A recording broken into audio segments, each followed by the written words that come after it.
Constituição básica de uma bateria. Uma bateria é um conjunto de pilhas, né? Cada pilha são duas placas de metais diferentes imersas em uma solução ácida.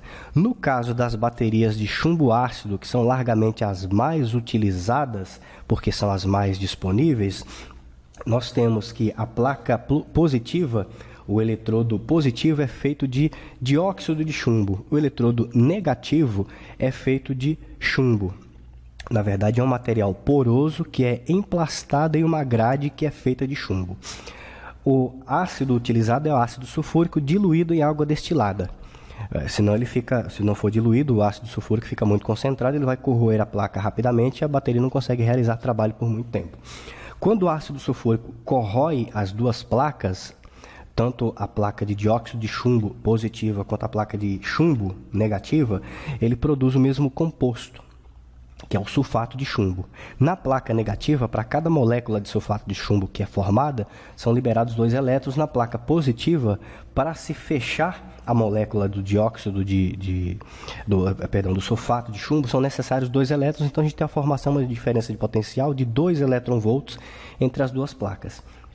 Os elétrons transitam dentro do material, né? Eles transitam dentro do eletrólito, do ácido sulfúrico diluído em água destilada, e vão da placa negativa para a placa positiva, só que isso acontece mais lentamente, a reação acontece mais lentamente, mas ela é rápida o suficiente para que uma bateria deixada sem carregar, em poucos meses, ela perca a sua energia. Então é importante não deixar uma bateria fora do dispositivo de reposição de energia.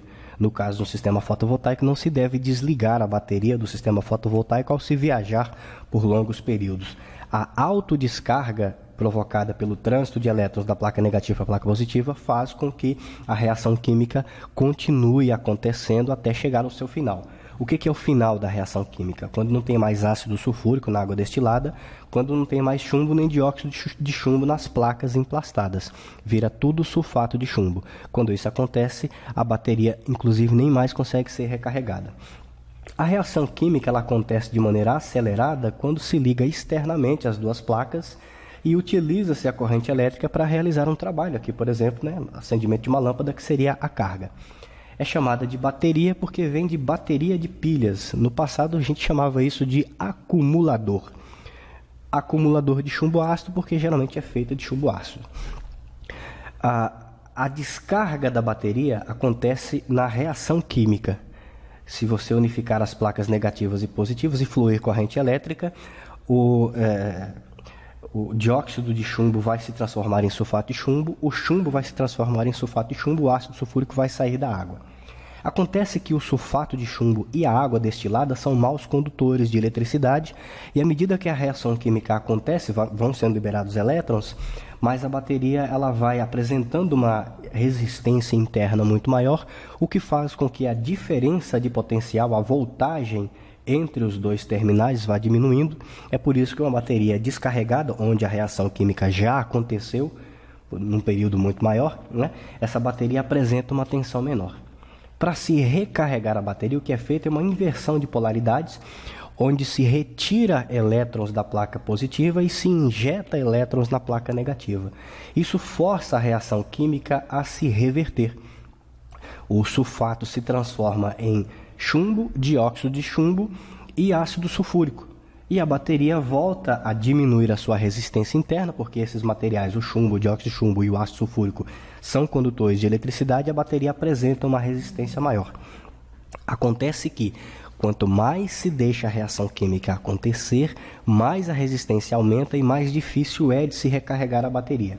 O efeito de reverter a reação química nem sempre acontece plenamente. À medida que a bateria será descarregada e recarregada, pode acontecer de algumas moléculas de sulfato se aglutinarem e formarem escamas na placa. Essas escamas não se dissolvem mais e à medida que a bateria vai descarregando-se e recarregando-se, sendo descarregada e recarregada, ela perde a capacidade de acumular energia porque ela perde a capacidade de reverter a reação química.